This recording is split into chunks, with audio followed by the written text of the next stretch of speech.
Welcome to the TIP Annual Conference 2025, themed The King's Mandate, Influence, Impact, Inheritance. Intentional parents from across the globe.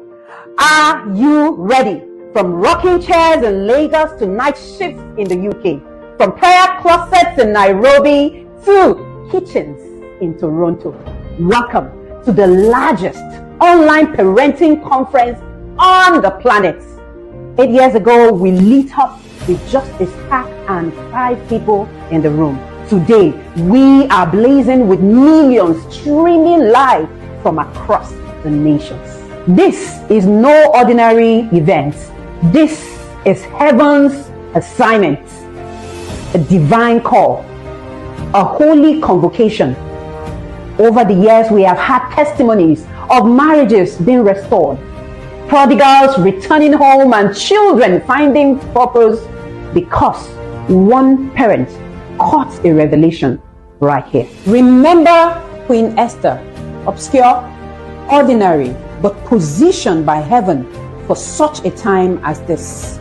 Just like her, you have been positioned to speak life into a culture of confusion, to model wholeness in a fractured world, to pass down living legacy of faith, of courage, and of bold love.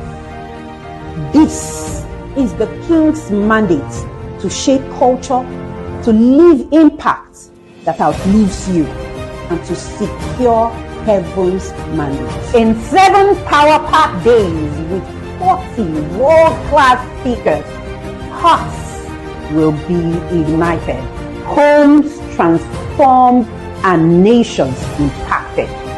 This is your moment to lean in and receive divine wisdom. Engage by commenting, by asking questions, and of course, by praying as you process. Transmit it, pass the torch to children, to your mentees, and to your cycle of influence. Because when the live stream ends is when the real conference begins, at dinner tables, at bedtime devotions, on school runs, and in daily choices. This is where legacies are built. Intentional parents, are you ready to embrace the King's mandate? If you are right where you are, lift your voice right there and say, I was born for such a time as this. Let heavens record it. Let the nations hear it. And let the 8th year of the TIP Annual Conference officially begin. So, fasten your seatbelt, because together we are about to set the world on fire. My name is Joy Eshimokai. I am the lead coach at ProSpeak Life Academy, and I am the official MC of the Intentional Parents Academy. Welcome to the TIP Annual Conference 2025. Let's execute the King's mandate.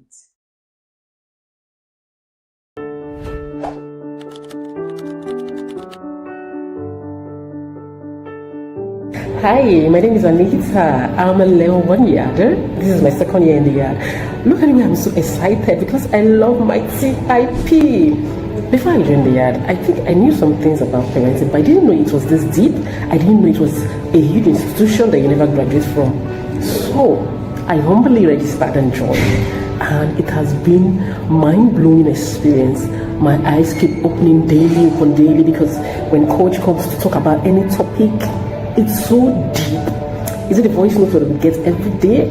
Is it the tools? Is it the webinar every Thursday? Is it the free class on Tuesday? Name it. And this is the place that we learn new things, unlearn. Then we come back to the cohort to discuss what we've learned. You see people walking naked and not ashamed. Is that a book review? We read because our life depends on it. You know, there's another that says when you want to hide something, hide it from a black person. He or she wouldn't find it. Not in the yard. We read like you're hiding nothing, not that from us. Okay. that child you feel it's a burden to you. No, you haven't studied that child so well. You haven't gotten the right knowledge to parent that child. So I'm calling you, why don't you join us? Join us in this movement. In the yard, there is so much love. Shout out to my Lagos yarders. There's so much love. We love ourselves. Like, life depends on it. You say our cohorts. It's a beautiful place to be. So I ask you, what are you doing outside? Trust me, if you gain no value, if you join us, we'll refund the money back to you. Honestly, we'll pay you the money back if you find no value. But I bet you, just 1 month in the yard, your money will be exhausted and you'll be like, wow, what knowledge is this? Coach, I love you. Shout out to my coach. Shout out to the CIP team. I love you guys so much. And Mama C in the yard, you know how we drag each other. I love you.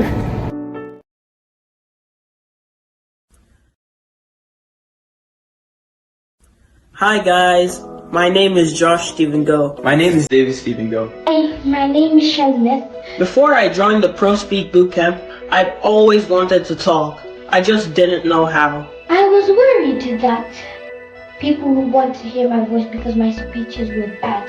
Before I joined the Speak Out Bootcamp, I used to speak so fast that my words were a blur to others. But now I've found my voice. And I won't be hiding any longer. We stick together like peanut butter and jelly sandwich. During our feedback session, Coach Joy told me that my voice was a gift and a superpower. Okay. And now look how far I was even moderating a live session. When I moderated our live session, I couldn't believe how far I'd come. I used to speak for myself, but now I speak with purpose. We're growing and we're leading, and we're not done yet. We're the powerful ones. Once we say something, we know it. The mic is waiting for the next voice. Will it be yours? Let's be honest. Most children do not struggle because they have nothing to say. They struggle because they do not know how to say it. And that's what we fix at Prospect Life Academy. I have helped over 500 children go from shy, quiet, overlooked to bold, expressive, and unforgettable. Our boot camps are not about memorizing speeches. They are about helping your child own their voice. We work with them to build their confidence, speak with clarity, and show up like the leaders that they truly are. In churches, in schools, and on any platform where life takes them. Hi, my name is Joy Eshimokai, lead coach at Prospect Life Academy. If you are watching this and you have been praying for your child to come out of their shells and speak with boldness, this is your answer. We are ready to receive them at Prospect Life Academy because when a child finds their voice, everything changes.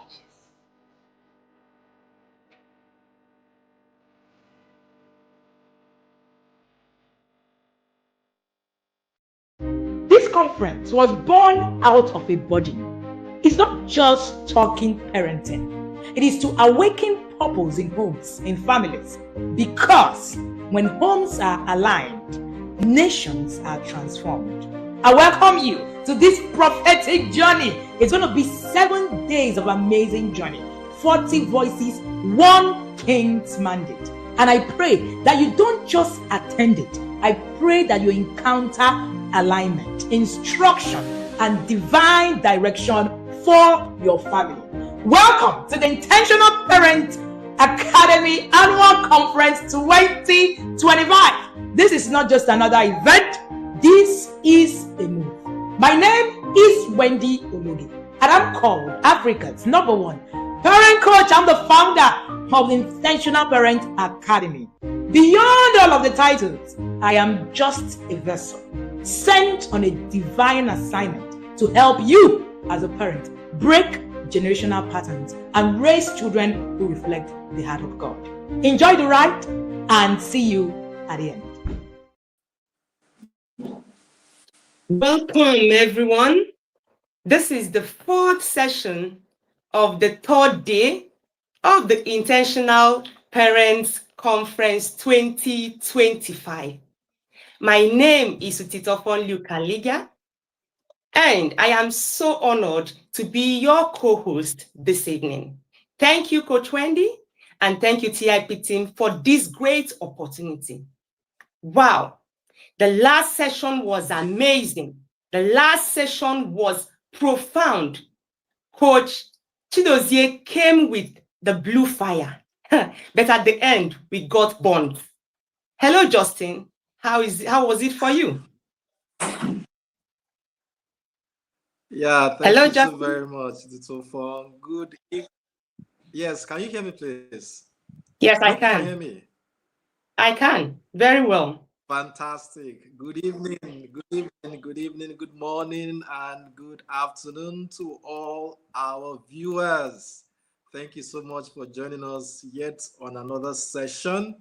And yes, with so fun, the last session was mind-boggling. I mean, you would gather a lot, even from the 1 hour we had, to delve into that Sure. topic, which has to do with shifting culture, raising children who shift culture, right? So there was a lot to pick Yeah, from that session, but so much. what is important is about implementing, what you've learned. One of the key things for me actually was that culture shift begins from our homes, right? We want to be able Sure. to raise homes where our children will be able to have a mindset to shift culture. That for me is the summary of what I can take from that session, amongst other things. That That was just an impactful session.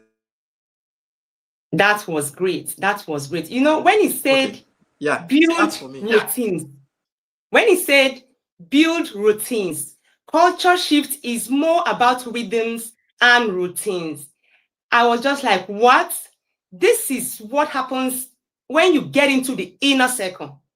You know, at the inner circle, we are taught the skills to be able to build routines and shift the culture in our home, starting from us, the parents. So if you are not yet at the inner circle, I don't know where you are. You are thinking of being by now. Now, to the audience, I'm asking you, please give me one word. Accompany it with the TIP emoji, the fire emoji.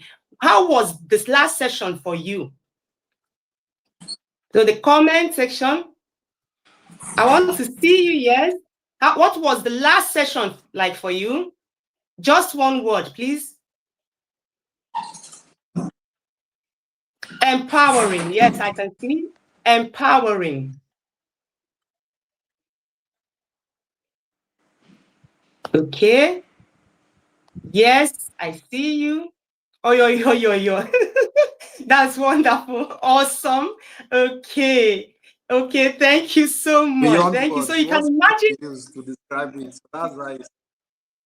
Yes, one word. So you can imagine what it will be like when you are in the inner circle. This is just a tip of the iceberg. What you're getting from this conference is just a tip. You haven't seen anything yet. And that is why you must. I hope you've all booked your slots. I hope you've all booked yours. And if you have not, do that now. Then make sure to pay up before the 30th of November 2025, because I can't wait to see you in the inner circle come 1st December 2025.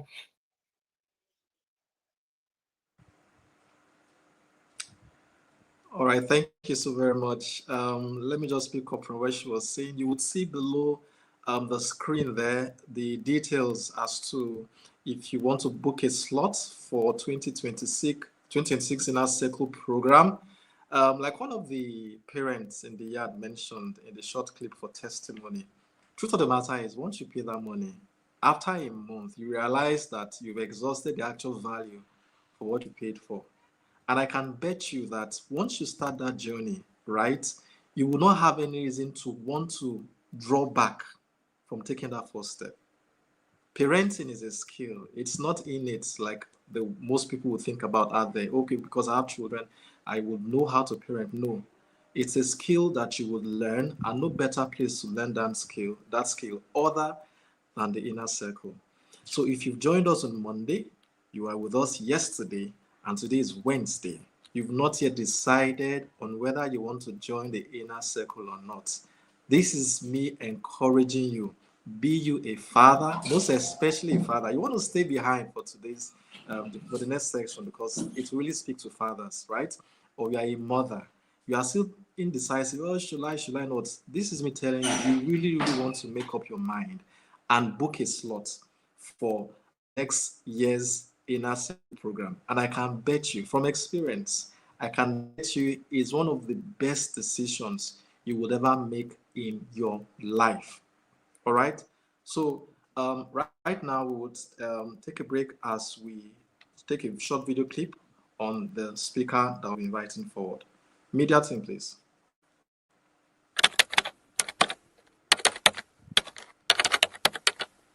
If we want to heal families, we must restore the fathers. And that's the life mission of our next speaker, Gideon Ohioze, a bold voice and builder in the space of intentional fatherhood. Gideon is Executive Director of the Value Added Fatherhood Academy, an institution dedicated to raising super fathers and restoring the dignity of fatherhood through advocacy, counseling, mentorship, and training. His message is clear. If fathers get it right, more than half of society's ill will be healed. And it's not just saying it, it's creating structures to make it happen. Every month, Gideon hosts the most powerful Fathers Interactive, a learning and relearning space where men gather to strengthen their identity as fathers and grow in responsibility and love.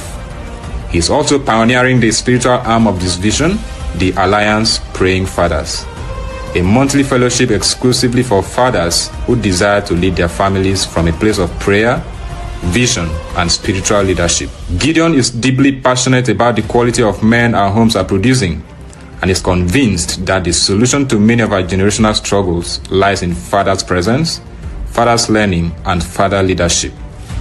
He speaks at conferences, churches, and forums where fatherhood is being redefined, rebuilt, and restored. And his voice is increasingly becoming a reference point in this generation's search for godly, intentional fatherhood. He's joyfully married, a present father to his children, and a growing voice in the fatherhood movement, both online and offline. Please welcome to TIP Annual Conference, a man building a brotherhood of strong, spiritual, and emotionally grounded fathers, Gideon Ohioze.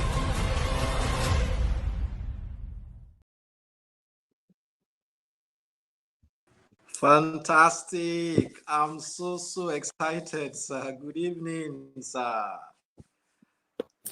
Welcome. Good to have you on this platform. Welcome, sir. Thank you for joining us. Hello, sir. Yeah, I hear you. Good evening. Welcome, sir. Thank you.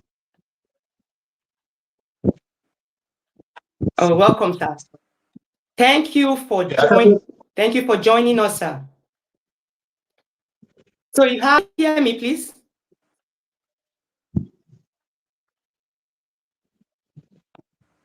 I can hear you. Okay, hello, Mr. Gideon. All right, sir. Hello. We are so very much eager to begin. I can hear you. Yeah. Okay, Mr. Gideon, your camera is not well positioned. Please, you may wish to turn it in landscape format. Landscape. Okay. Wonderful. We are good now, sir. Awesome. Fantastic. Fantastic. Perfect.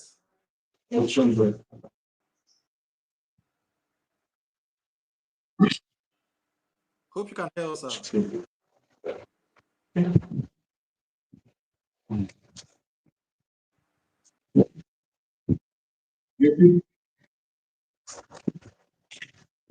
Yeah. Good everyone.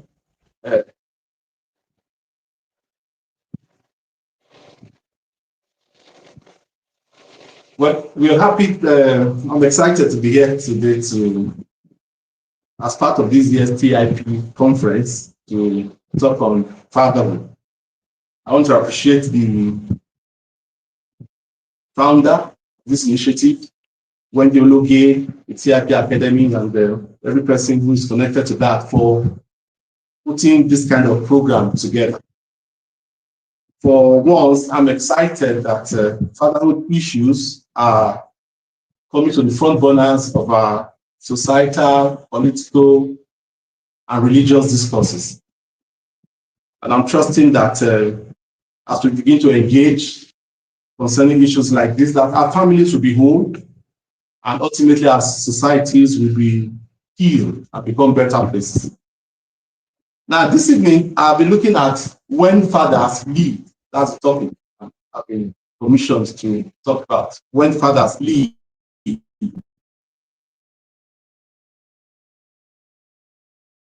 And the ripple effects of fathers, and then the ripple effects of the father's presence. Now, I want to start by saying that family is the greatest project any man can be involved in. You know, a few years back, there was this talk about people getting certificates in project management. You know, project management professionals. It was all over the place. You know, there are courses of project management and all of that. Because the awareness was high. We were doing all that to get certified as project management professionals. And you know, the truth is, the greatest project there is to manage actually is a family. And I wonder that if people could spend so much time and resources getting certified as project management professionals, then as fathers, we need the same zeal, we need the same strength, the same attention, the same devotion to resources, so that we can become better fathers. Because the truth is, the more we know about great fatherhood, the better fathers we become. The more we hear about things, the more we know about a particular area, the better we become in that field. Like the scripture says that faith comes by hearing. Better fatherhood comes also as we learn more and more about fatherhood. That's why for me, this initiative, this conference is such a massive project. I'm so excited that God is causing this to happen in our day. And we are seeing the family system restored to wholeness. Now, when fathers lead, who are fathers? Fathers are heads of families. Fathers are the God-ordained heads of families.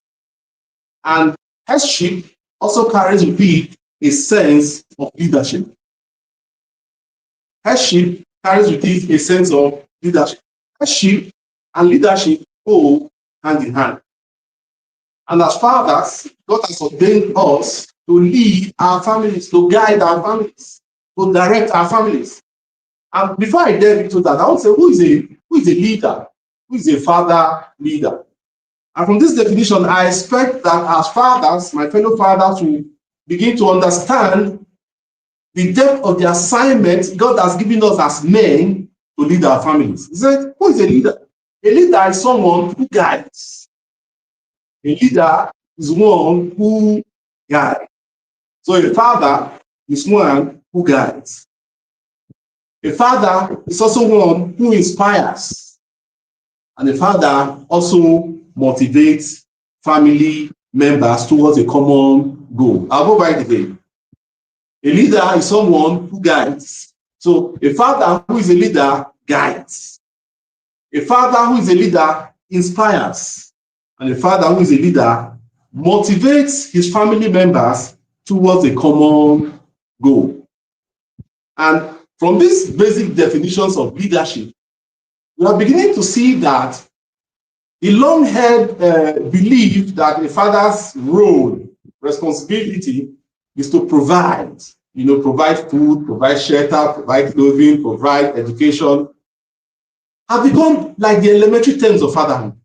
Fatherhood has gone far. Providing food and clothing and accommodation for children, for me, are basic levels of fatherhood. Fatherhood goes far beyond that. And from my research, I discovered that, in fact, providing food and clothes and all of that is just like 30% of what fatherhood is all about. Because we like it or not, even children who don't have parents will eat somehow. We like it or not, even children who don't have parents will have a roof over their heads. We like it or not, even children who don't have parents will have shelter. So fatherhood goes beyond just providing. A father guides, a father inspires, and a father motivates. And you see, until we begin to work in the consciousness of who we are, until we begin to redefine the terms of the responsibilities of fatherhood, many fathers will continue in that rut, in that system of working their hearts out to ensure that they provide for children. But at the end of the day, even after the provision, the children will still not turn out well because the guidance, inspiration, and motivation that children need that fathers can provide will be lacking. So a father as a leader, he guides, he inspires, and he motivates. He also says that fathers have the ability to influence and direct his family. A father also has the ability to influence and to direct his family. Now, a body, a system without a head is a system that will crumble. And that's the truth. I like to give this analogy of the human head. The human head. You know, a man can live without his two legs. He can live for 80, 90, 100 years without his legs. A man can live without hands.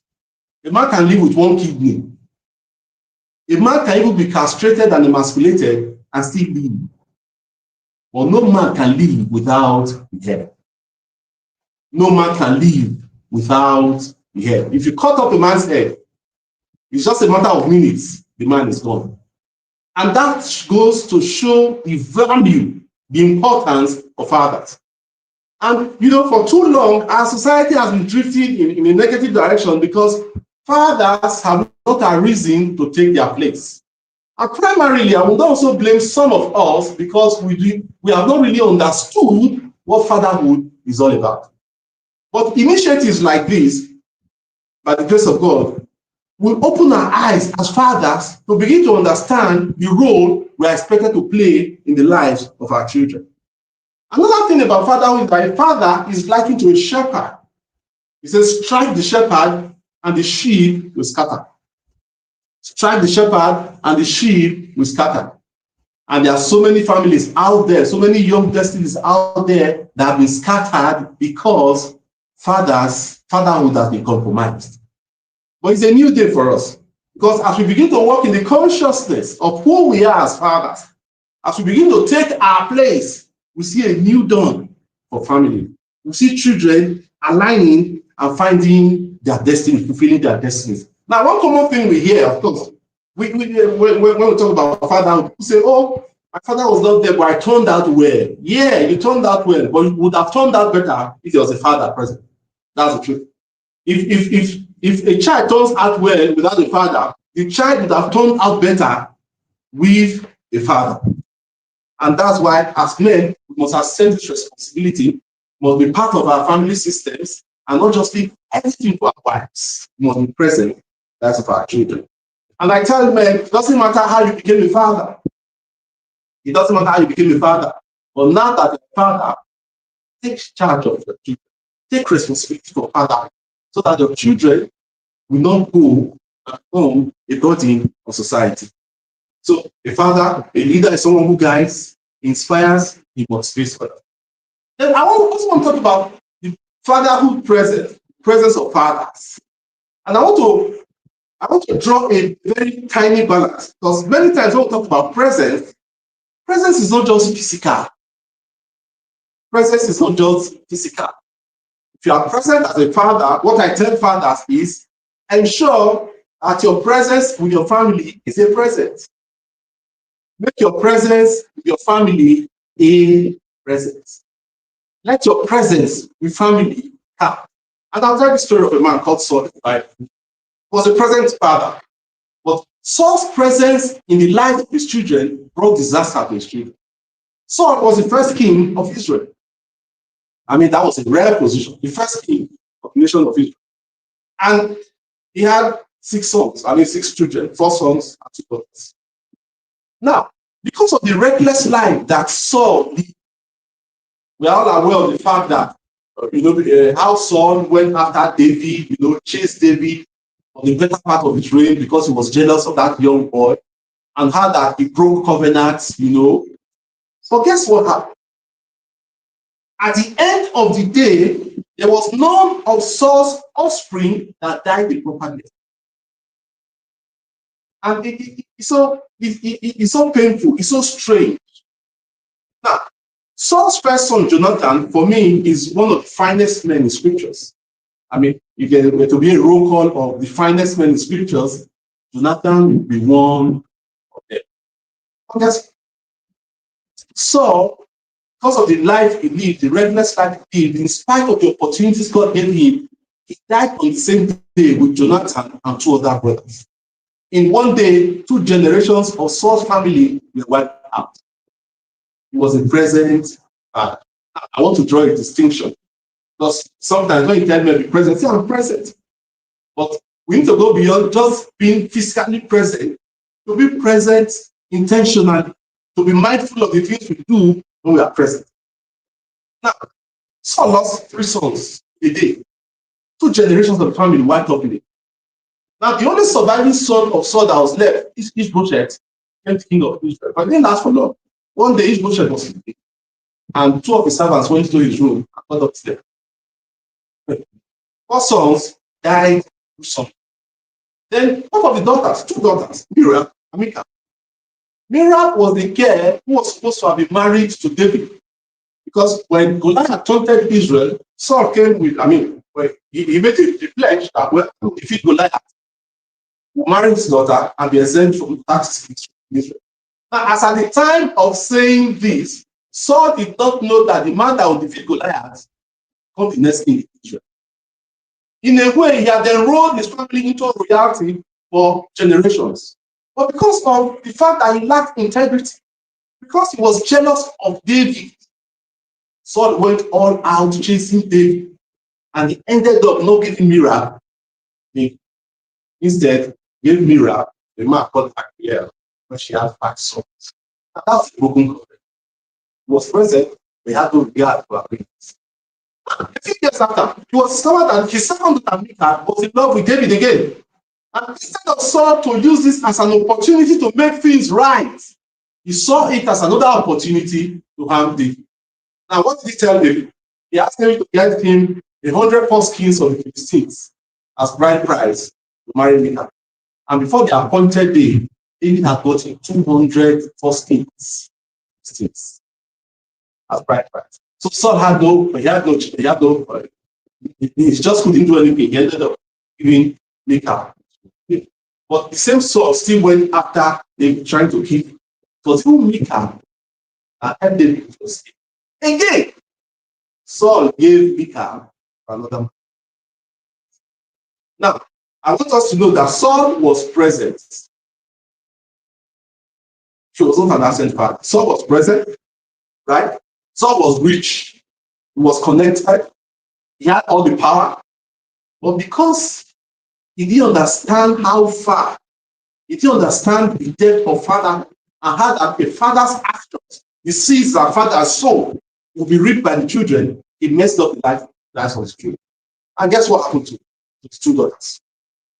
Many years after Saul died, it was discovered that Saul broke another covenant. What was the covenant?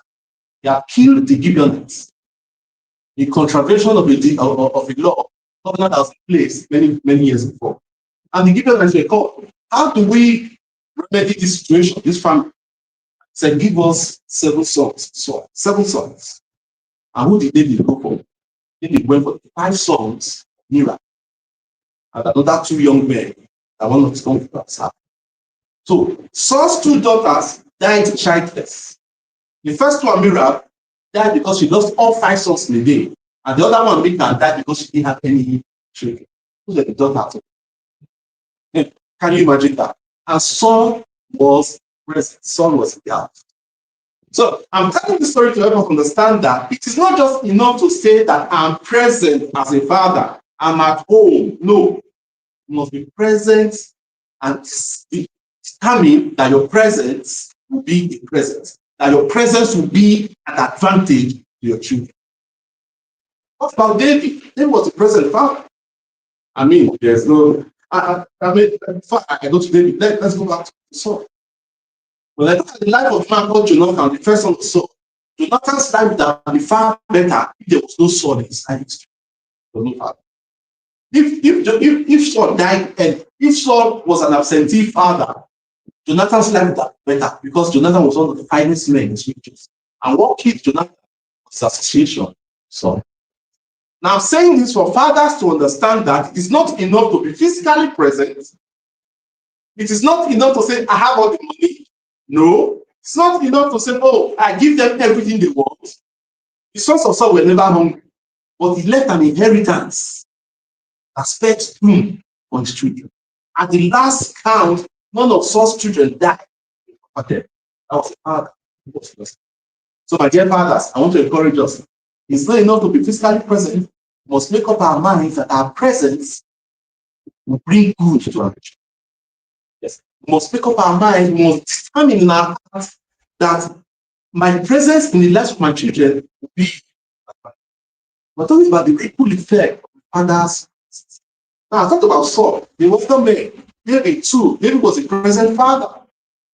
At the last count, none of David's children died the proper death. Haman was raped. Amnon, his first son, raped Haman. Absalom, one of his sons, killed Amnon, the first son, the crown prince. He said Absalom rose up in rebellion against his own father. And he died in the process. Adonijah made an attempt at the throne against his father's wish. And Solomon asked for him to die. Solomon was the only one escaped like someone who escaped through the flames. And at the end of the day, the testimony of Solomon's life that he failed destiny. And I'm wondering, but this is a present father. So as fathers, it is not enough to be present. Our presence must bring good to our children. And one of the saddest commentary in history, scriptural history, is a man called Solomon. A man that God endowed with so much wisdom. Solomon has so much wisdom. He has so much money. He has so much power. People saw Solomon from far and near. Royalty, prince, queens, kings. This is not wisdom of Solomon. But guess what? Even Solomon wrote beautiful passages. Good man leaves an inheritance for his children's children. Train up a child in the way he should go. But Solomon failed in the very thing he talked about. One of the most foolish young men that lived in scriptures was Rehoboam, the son of Solomon. After death, because of Solomon's lack of integrity, God actually turned the kingdom. And after his death, his son Rehoboam was to ascend the throne. And they came to him and said, young man, please, your father did this and this. Please, would you assure us that you do better? The only element of wisdom we saw in Rehoboam's life was that he asked for time. He said, give me time. I come back after you. And he went and asked the young men. He told him, don't mind them. You ask the old men, they advised him. And a foolish man is known by the decisions that he takes. Rehoboam followed the decisions. And the kingdom was, of course, his. How could a Solomon have given birth to a Rehoboam? How could the apple have fallen so far from the tree? Scriptures talk about the fact that we should not remove the ancient landmarks. Solomon did not just remove the ancient landmarks. He removed. How could a man that has so much wisdom give birth to a foolish son like Rehoboam? He was present, but he was not present. A man that has 700 wives, he have time for his family. And many times as men, we find ourselves distracted by many things. We are present in the house with children, but we are far away. And there's no guidance. And I'm trusting that God will help us as fathers to reawaken to this responsibility of fatherhood. Because family is a continuum. The seeds we sow, we reap by our children. And from these examples I've given, we have seen men, great men, mighty men, rich men who had specific encounters with God. But guess what? At the end of the day, children they have almost wiped off good name. So why am I saying this? It's not enough to be present physically, but present in our minds. So a leader guides, inspires, but these family members must go. Now, what are the aspects of leadership? We're talking about the head, vision. On the head, there are the eyes, vision. The father gives vision to the family. Vision. Leaders have clear vision. Father is the head. From the head, vision, eyes. On the same head is the brain, central nervous system. I mean, coordination comes from the brain. You understand? So, as fathers, we are the center of the families. Without our presence, without our guidance, our children, and that's the guidance that people like Absalom have. That's the kind of guidance. So, the father gives vision, coordination, right? Then the father on the head is the mouth. The mouth. That's where we eat. That's where we speak from. That's where nourishment comes. Now to draw particular attention to it. For fathers, nourishment comes. Not just physical nourishment, but spiritual nourishment. And I want to talk about this a bit. Fathers, we must accept the responsibility, the fact that the spiritual development of our children lies upon us. If our children must grow in their knowledge of God, then as fathers must accept that responsibility. We must teach our children the word of God. Any school, if any church is going to do that, they are only going to complement the things that we do as fathers. So on the head, the man is the head. Remember, father is the head, is the leader. On the head is mouth, nourishment. That's where nourishment comes from. Not just physical, spiritual nourishment. And we live in an age when, there are many, many doctrines flying around in Christendom. Strange doctrines. And this is time for every father, like a mother hen, cover the children by teaching them the word of God. Lest our children go astray.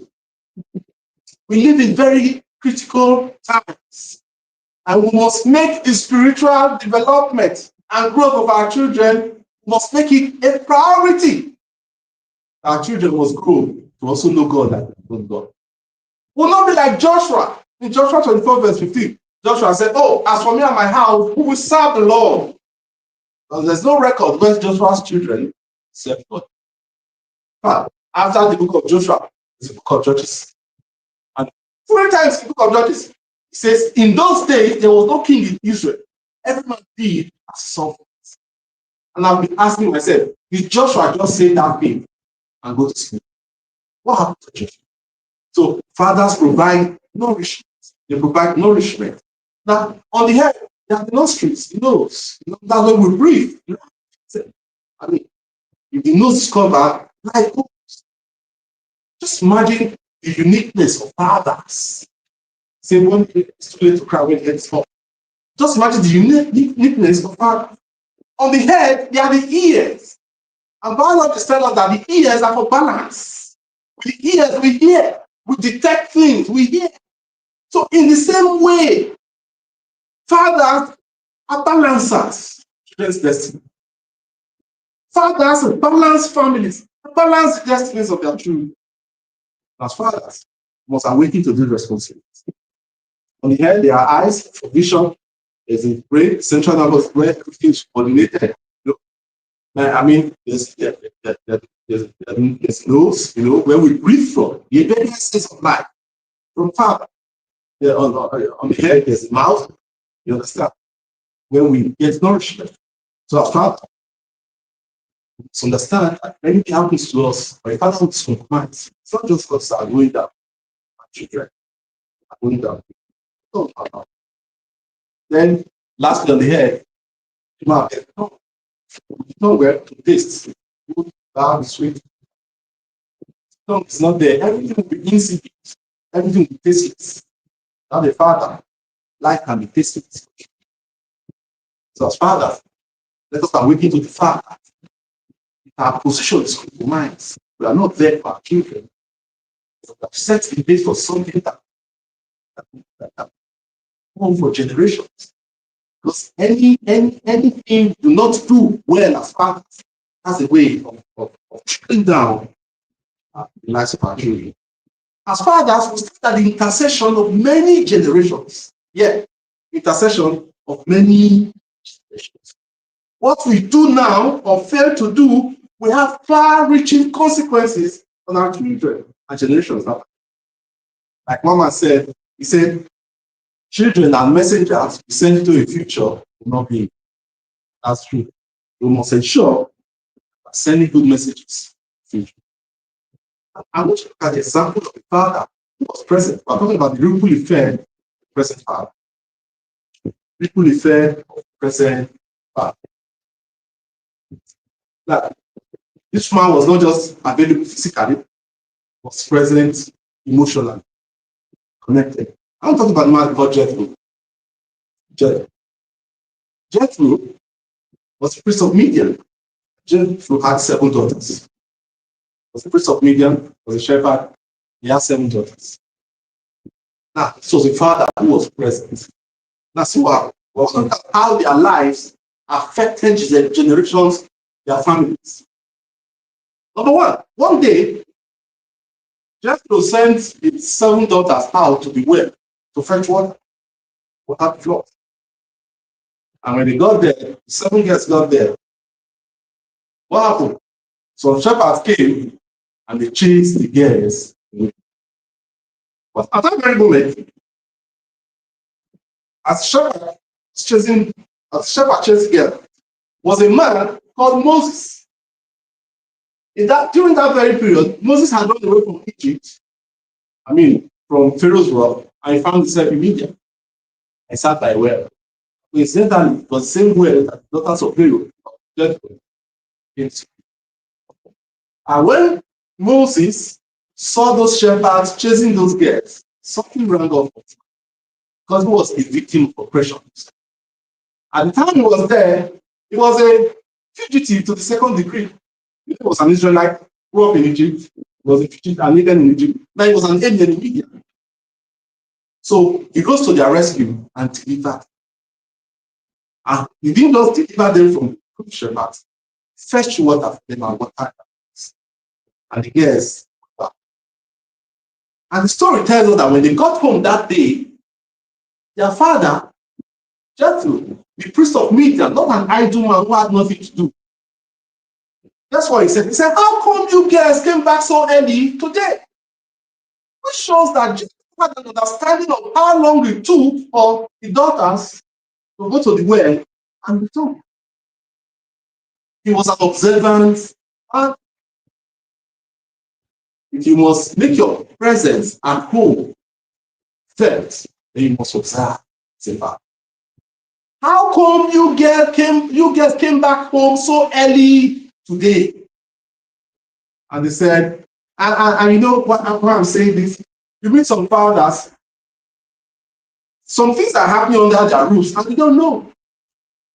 There are some fathers in their home, somebody is molesting your daughter, relative of your house, or somebody is taking advantage of it. You don't know. So even be home, your wife is being maltreated by maybe you have in-laws, brothers around. You don't know. All you know is you bought food, you paid school fees, you have paid on your own. No, sir, that's not enough. Jethro had an understanding of how long it took for the daughters to go to the well. That's like a basic domestic chore. And if we must make our presence felt in the lives of our children, then we must be observant. When you get home as a father, when I get home as a father, one look at my children's face, and if something is right. The day I go to school to pick them, one look at one of them, I look at one of their faces, I know something is wrong. There's a problem. As fathers, we must be observant. The way some of us are quick to analyze football, and go against. Football is good, but we must also be careful to analyze the disposition of our children. Just be able to understand how come you guys came back so early today. How come? And he told him, and the Egyptian saved us. Of course, having lived in the palace of Pharaoh for so long, Moses looked like an Egyptian. And guess what? He went a step further, talking about the present father. a present father. The next thing he did was, why did you not call him? Why call him? Let him give presents. Jethro was not just a present father, he was a kind man. Some of us as father, we send our children, our daughters to school, and they come back home with things we didn't buy for them. We didn't even bother to find out where they. A Jethro will ask, who bought that shoe? Yeah, a Joshua will ask, who bought that jacket for you? And when it is one uncle, he said, give me his number, let me call. If the uncle has ulterior motive, by the time you call him, he will arrange. He said, don't get him. And guess what? In the culture of that day, that invitation was a subtle, asking them to go get Moses was a subtle invitation, asking him to go to marry one of the daughters. So what did we see there? The church's daughters were old and ready for marriage. They didn't just sit back. Of course, when the daughters saw Moses, they saw a kind, nice man. Jethro did not have to see Moses. He only heard about what Moses did, and he knew that Moses was a husband. As fathers, there are some ladies who are still single that are married, not because their fathers completed their. And they went and got Moses. And Moses was content, scriptures, he was content to live there. After a while, Moses had married his brother. Jethro was a lad. He wasn't just a father of his biological children. Had the heart large enough to receive somebody. And for 40 years, they lived together. Now, why am I saying it? Many times, our children cannot understand, sense some things. In the same way that Ruth did not understand that Boaz was her kinsman redeemer, he took Naomi to let her know that that man is more than a man. In the same way, Jethro, without even seeing Moses, knew that Moses was a husband. I mean, the involvement of fathers in the lives of their children said it brings stability. It brings stability. And you know, when we see some things that happen in society today, it's just a reflection of fathers are not done what they should be. And then when I engage with some father, they say, you don't know my wife. She's this, she's that, she's this, she's that. Oh, and I tell them, there was a father in the narrative. Father paid me. Now, so Jethro was there, you know, and it was also interesting to know that we would never have known the man called Jethro if not for Moses. I mean, it was not the only chief priest in Midian. There were many others. It was the kindness he showed to Moses. Now, the topic is the ripple effect of the father's presence. He was present, he was kind. Because of Moses, because of that kindness he extended to Moses, Jethro has been immortalized for eternity. You and I are talking about Jethro today because he showed kindness, because he was observant enough to know that my children came back. As fathers, you must be present, you must be yourself. That reminds me of the story of those women that had children. When one slept on her own, that one guy, I went to get the other one's child. When the other one woke up, she saw the child was there, not knowing that the child had exchanged. And that is that when she looked closely in the morning light, observation, she realized that their child was not hers.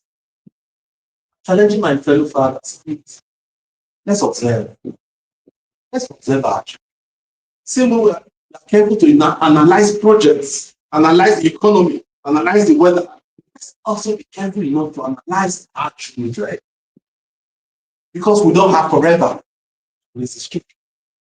The research shows that by the time the child is 12, you have spent 75% of the time you ever have to spend with that child. 75% at the age of 12. By the time the child is 18, 90% of the time you ever spend with the child is gone. And your relationship with that child after 18 will depend on how well you build the foundation the first 18 years. That's fathers. That's the mind. That was not all. After 40 years, God called Moses. Moses left. on Moses, and Moses left with his wife and 2 sons. And we don't know what happened. At some point, Moses sent his wife, 2 sons, back to their father. We don't know what happened. Perhaps because of the enormity of the assignment God had given him, he felt, don't let me serve God, though, I don't want to back to you. I can imagine. The scriptures God said, but I'm just, why would he send his wife and his 2 sons? Once this work is people, I'm serving God, You know, there's some Christian men that do such things these days. Serving God and the big family. By that they realize it. Most children are grown without them. So Moses sent his wife and 2 sons back. We don't know why. But I was just saying, perhaps it was because of the enormity of the assignment. And a lot of people have justified, yes, we need to do the will of God. And for men, I say balance is the sort of life. Not to neglect your family because you are serving God in hope. Raising good children is actually a way of serving God. When the priest to faith in days of Eli, God looked to the family for some. So Moses says, now we don't know. Jethro was older than Moses. Listen. So if Moses was 80, Jethro would have been around 100, 110. But I'm sure Jethro sat down one day and 100. This is not now. I didn't intend for her to leave the house. We don't know the distance from Midian to the wilderness where Moses was. We don't know for how long Zipporah and the 2 sons stayed with their father. But I think one day Jethro told himself, I'm going to take my daughter back to her husband. That's that mission. I sent a message to Moses and told him, I'm coming to say hello to you because he heard of all the good things God had done for him. He said, and I'm coming with your wife and 2 sons. We don't know the distance. We don't know how old Jethro was. But that old man embarked on that journey, took his daughter and 2 sons, them back to their father. And that's very important. So our father will not present.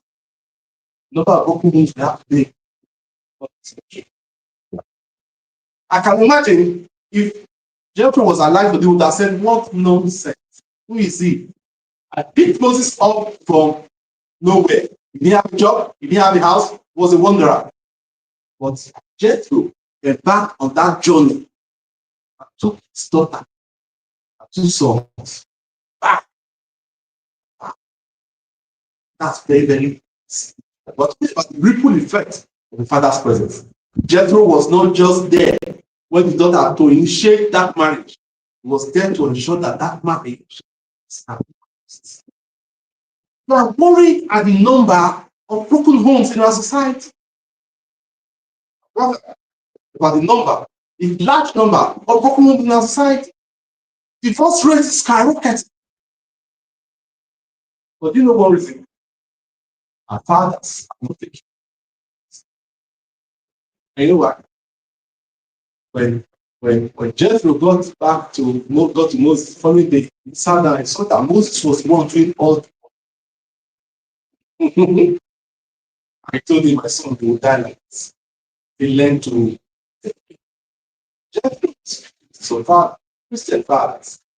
Some of us are so busy serving God. You're in office, you're in drama, you're in technical. Other, learn to delegate. Your family is kingdom business. You don't have to be there for every meeting. That's true. Learn to delegate. Learn to make time for your family. Nobody will raise your children for you. Some people say, oh, serving God, God would not have given you children. God is to give you children, also raise them. People just leave them in heaven. So as fathers, it's our responsibility to raise our children. And guess what? You know, there are many families today, if only a father stepped in. If only a father stepped in, those families that be saved. That was clear. The father's presence, the ripple effects went far and wide. And I tell fathers, sometimes, you know, the first time you walk your daughter down the aisle and give her to a man, there's fanfare, there's celebration. Cameras are clicking.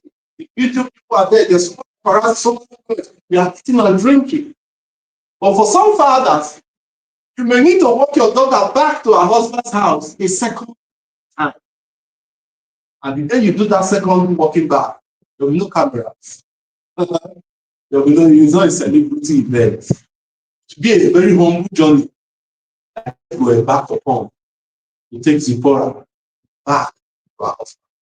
So our fathers, I want us to align. Please, let us be there for our children. Fatherhood does not just stop the day your child graduates from university. It doesn't just stop the day your child leaves the university or gets married. No. Fatherhood is for the long run. Fatherhood is a lifetime. Of course, it's not as if you control your husband's house, but advice, counsel, encouragement. These are things that go a long way. Lives. We don't have time to talk about the effect of absentee fatherhood on daughters. We don't have the time. We don't have the time. But if you look at it closely, when the father is not in the guest's life, he has some bucket. I mean, negative effect. But we don't have time. So, now, the other person I want to talk about is Esther. I mean, Esther is somebody we all know. You know, somebody we all know. Somebody we all celebrate. Now, in the whole of the Bible, there are only 2 Bible books named after women, Esther and Ruth. And this Esther was an orphan who was taken up by her cousin. It wasn't just bad enough that she was an orphan. He lived in a strange land. Because, I mean, they were Israelites. There's something happened. The queen of the land had misbehaved and she was divorced. And they needed another queen. And Esther was called. She was fortunate to be among the ones who shortlisted for the new role of queenship. And she was going, her father, her husband, adopted father,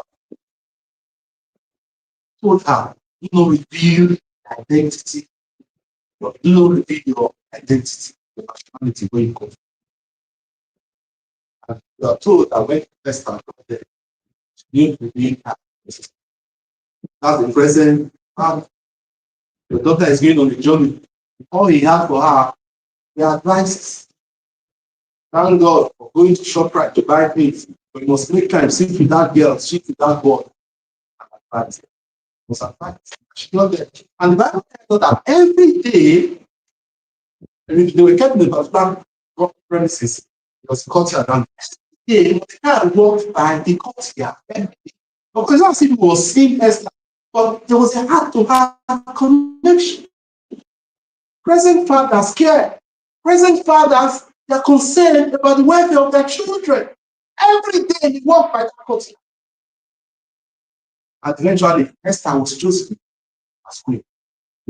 Now, we celebrate Esther, but if there was no Mordecai, there will be no Esther. Because I'm sure, if Mordecai didn't tell her, don't reveal her, if she revealed her identity too early, so you're not to promote this place. But after she became queen, of course, the problem came on her rose and all of that. And because Haman was powerful, he had everything required to destroy the Jews. The Bible tells us that Mordecai was sackcloth. And when Esther heard, what did Esther do? Esther sent clothes for Mordecai to wear. But Mordecai's problem was not the lack of clothes. Wearing sackcloth was a sign of sorrow, a deeper sorrow. Not because it was a wrong diagnosis, Esther. And Mordecai said, I'm not, my problem is not. And she told her what happened. She said, nobody can see the king. That's the father in Mordecai rose again. He had trained Esther to be selfless because he was also a selfless man. Some people would have accepted that offer and maybe run away from that land, to allow other Israelites there. But he said, no, it's a good thing that because you are in the palace, you'll be safe from this. And he motivated a leader, a father leader motivates, he inspires. He motivated Esther so much. Said, you have got to do what you have to do. And Esther caught fire. Again, she remembered the years she was going on with her father Mordecai. I said, I know it's not the right thing to do, but I'm going to ask my maidens to fast, and I'll go before the king, and if I perish, I perish. Behind that statement, if I perish, I perish, was a father who had motivated and inspired his daughter. There was no Mordecai in this. That's like happening. You know, because that's salvation. So we're seeing fathers who left the ripple effect of their presence going far. Why? Surround them. I will talk about the man. We have seen two instances. We have established father. It's not enough to be present physically, but we must be present. I mean, to interact with our children, we must be determined, we must play with them, we must tell them stories, we must read scriptures to them. The last man I want to talk about, father again, was the man Jonathan. Jonathan was not a king, he was just a prince. And at the time, there were no mighty heroic acts that Jonathan did. Nothing. He was just a good guy. But something happened. By law, by right, by tradition, Jonathan should have become the king after Saul, his father. But it didn't happen because his father did not do well. And so God gave the throne to him. Now, that was usual. Now, let me say this. In those days, if a king came to power and didn't follow due process, I mean, when I say due process, I mean if the first son of the king was not going to take over from his father, there was going to be a problem. And the problem was that the new king will wipe away every person related to him. So that when we wake up tomorrow and say, that throne was attacking. That's why when God asked Solomon, what do you want? Solomon said, give me wisdom and understanding. And remember God said, don't ask for the life of the enemies. Because Solomon was not the next in line for the kingship. Ideally, he should have asked for the life of all his older brothers, everybody. Why them also that happens? Right? So that was tradition. So Jonathan understood that David was coming to the throne. He also understood that by that tradition, David most likely was going to wipe out every member of Saul's family. So what did he do? Ancient fathers are futuristic. He knew that his family stood on the brink, on the cliff. So the first day Jonathan and David met, the Bible says that their souls were lit. And what did Jonathan do? Everything he had that pertained to the throne, he gave to David. And he became friends. That means that their souls were knit together. Now, I want you to know that that friendship between David and Jonathan isn't different. Now, here was Jonathan, a shepherd boy. Shepherd boy. No WhatsApp, no shit. No hard smell. That's David. But here was Jonathan, the prince, obeying. You understand? Enlightened, sociable. God was humble enough to interact and be friends with David. And many times, Jonathan was there to ensure that his father did not kill David. And the more his father saw that he was fighting for David, the more his father got angry. And you know what? One day, Jonathan made David enter into the covenant. What's the covenant? That whatever happens to us in life, in death, we go to each other. We go to our children's children, we go to our families. And by the time when Jonathan we were making that covenant, it was David that was a step away from death, not the children. And eventually, guess what? Jonathan saw tomorrow. And what did Jonathan have? All that Jonathan had was just a son. By the time Jonathan died, Jonathan had only one son who was 5 years old. It's his son. I'm talking about fathers who leave legacies. I'm talking about fathers who are present. I'm talking about fathers whose ripple effects work for their children. And on the day that news came out, that Saul and Jonathan. Now, if Saul died alone, there will be no trouble because Jonathan will be an actor. But Saul died, Jonathan died. There was pandemonium. And Mephibosheth knows the son of Jonathan was just 5 years, took him to run away. And guess what? She did that. The people she fell from her hands and broke his leg and became free. Now, but see what happened. After that, all we heard was that Mephibosheth lived in a town called Lodibar. Meaning of Lodibar is nothingness. Some say is no communication. And I'm beginning to feel that the reason Jonathan was stuck in far away from relevance was because they didn't want the king David to know that there was still a descendant of Saul who was alive. Because by that tradition, Mephibosheth was one day. Yes, one day, David remembered. Is there yet anybody in the family of Saul that I might show him kindness for the sake of Jonathan, my friend? The labors of fathers, they are transgenerational. When David and Jonathan were cutting that covenant, nobody knew anything. In fact, Mephibosheth was at the risk of death if David knew he was alive. But guess what? Unknown to every one of them, Mephibosheth had a father in Jonathan who saw tomorrow. And when we talk about safeguarding our children, we tell fathers, live a responsible life. Power is nothing without control. If you think you have power, you can do what you want. But the truth is that when that thing comes back to haunt your children, you won't get that power. He could steal you. Uriah was one of the soldiers. When Uriah came and didn't fall into the plot he had planned, he had the power to kill him within minutes. I know many times we blame Saul for chasing David for how many years. Same tendencies that Saul had. He killed Uriah just like that. But guess what? Subvert a man with cause, not man. It was David's children that paid for the business. I want to appeal to our fathers. They have some level of influence and power. Please be careful. If you are strong, children may not be strong as well. So one day, he says, is there anyone left in the household of David, Saul, that I might show him kindness for Jonathan's sake? And he says, Jonathan has a son.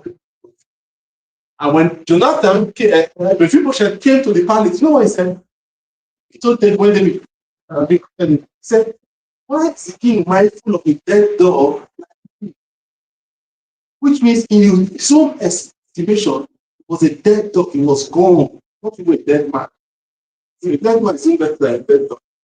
So why would the king? But guess what? There was a father somewhere who was present, not just present, he had two structures in place to ensure that his absence should be awesome. And you know, amazingly, it's only through the line of Jonathan, the need of Saul. Because he had a power to express the people he fed of his kindness and joy. And lastly, guess what? Many years later, he was found in prison. And David asked God, and it was discovered that Saul had killed the Gideonites record. What do you want? What did you ask one? They said, 1 sons of Saul. What did they say? Remember, David went for the 5 sons of Miriam. It's a strange one. Because that request was looking for bloodline. As at the time that request was made, all of Saul's first generation children, Saul, Jonathan and Co, had died. So that request was looking for bloodline. Who is he that has the blood of Saul? And they went for the 5 sons of Miriam. If you have lost a loved one before, you don't have to translate in it. Then, can you imagine what Miriam went through losing 5 sons? All because she had a father who was present. All because she had a father who didn't understand that leadership. The father who transcends generation. What about the grandchildren that died? Innocent children. And guess what? Ordinarily, Mephibosheth, a cripple, should have been among the people that would have been executed. He had a father, he had a brother, he had anybody. At least Miriam's 5 children had Miriam. He had a father. But guess what? They took Miriam's 5 children, the 2 sons called Rusical. I know what this party mother boys. The Bible says that she stayed outside on a stool at the side where those boys were executed for about 8 months. And she stayed there under the rain, under the sun, so that the birds of the air, vultures, the wild animals will not come and touch those children. But guess what? And I say, a woman who could do that for living for dead men that have done nothing to make them live. But people should they have the mother. They have the bad original. Who saw tomorrow, who lived intentionally. And because of his kindness and intentional living, killed a destiny. That. So much so that the Mephibosheth ate at the king's table the rest of his life. Fatherhood is the way to go. And I want to challenge my fellow fathers. Let us begin to rejig our schedules. Our children need us. Our children are yearning for us. Let's spend time with our children. The holidays are here. And I want to ask, as fathers, do you have a holiday plan for your children? Do you have a holiday plan for your children? Are your children, do you have a plan for your children? Do you have a plan for your children? A holiday plan. I mean, when I talk about holiday plan, recreational plan, social plan, have you made plans to spend time with your children? Because these are days they will. And the truth is, if you want to be your child's memory tomorrow, child. Some of these issues, I'm doing this, I'm doing that, I'm doing that, they will fade away the moment these children leave home. A time will come when you will be the one who needs these children. That's the truth about life. That's the truth about life. So, but it's the time you spend with them now that will determine if they will respond to you when you come tomorrow or not. After checking the fathers, please let us be available.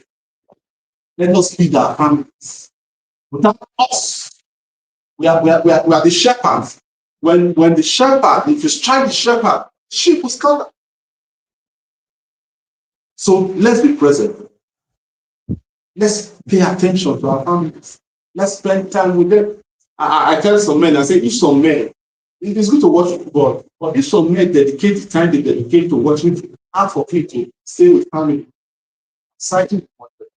Thank you. Great chance.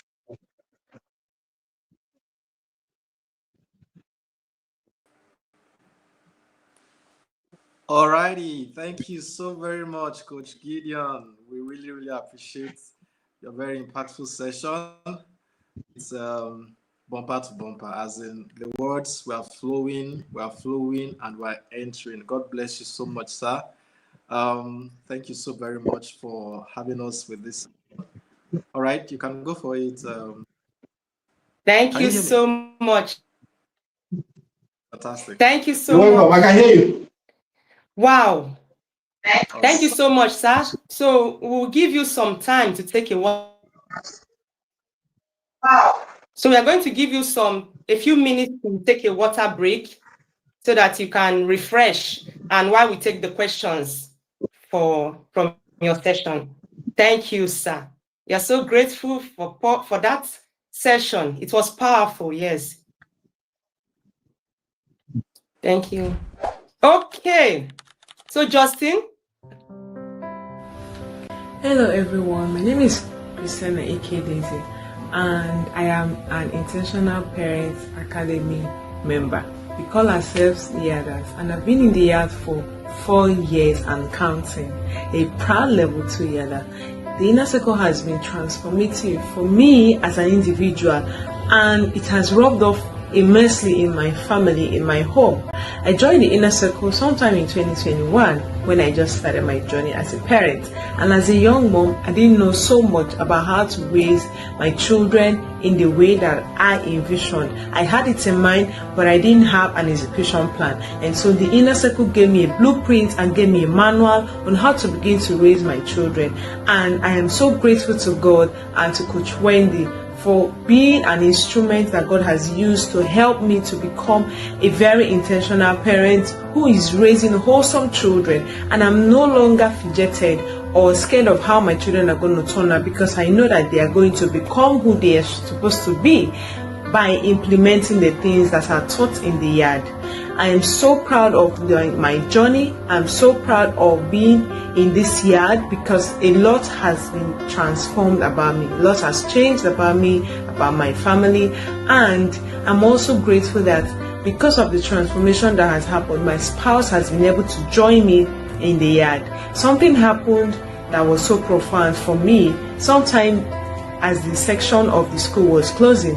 When our daughter was preparing for her exam, she was so committed in studying for her exam that she didn't need anybody to come and monitor her, to guide her, to tell her to read. I just saw her reading by herself, and she did that for over an hour without any support, without anybody coercing her to do that. And that is the fruit of what we have been doing for the past 3 years as she entered school. And it wouldn't have been possible if I didn't know the structure and the systems to put in place to have such a massive result.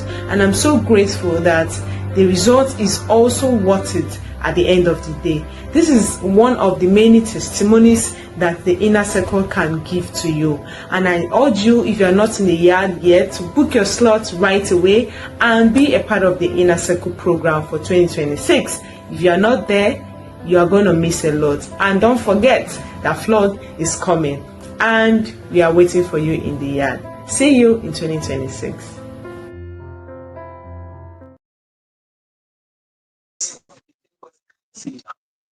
All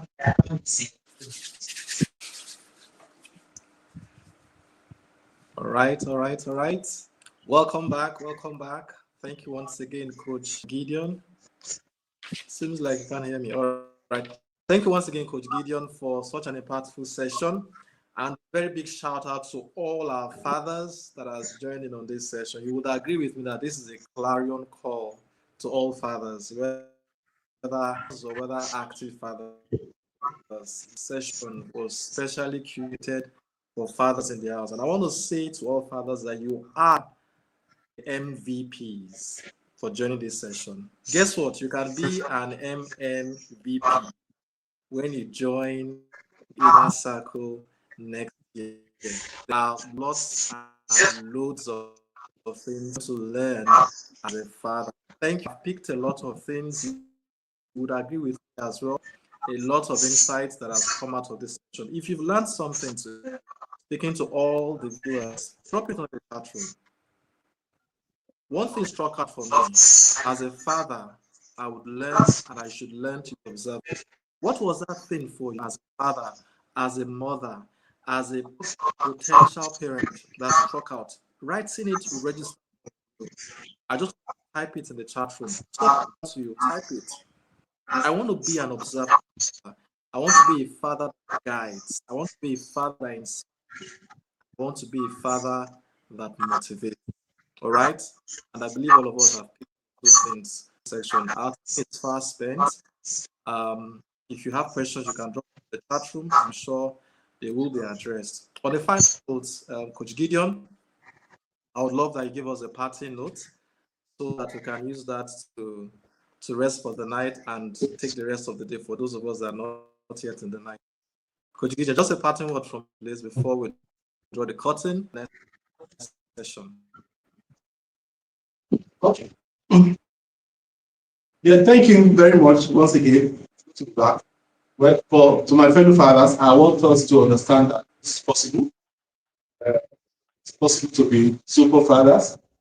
And I want to encourage our fathers to be more into the family business, to seek opportunities and avenues to learn how to become better fathers. The Intentional Parenting Academy has a fathers and mothers.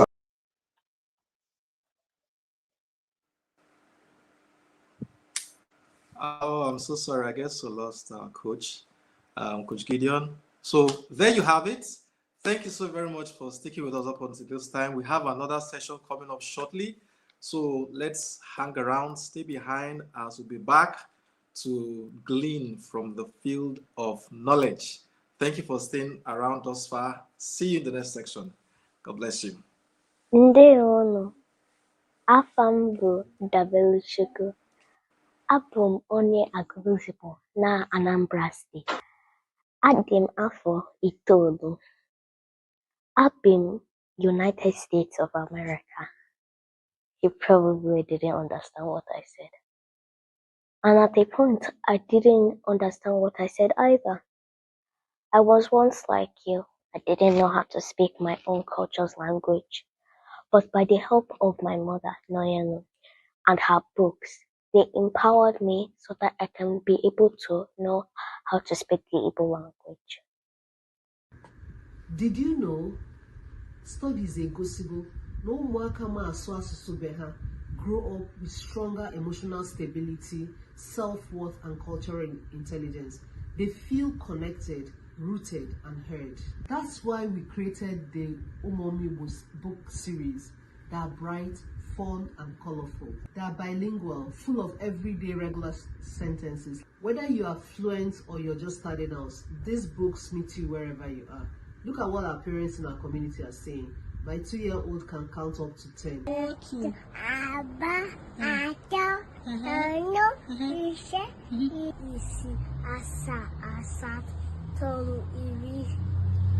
And the good news is we have 30% off the original price and access to our free fun summer Igbo boot camp.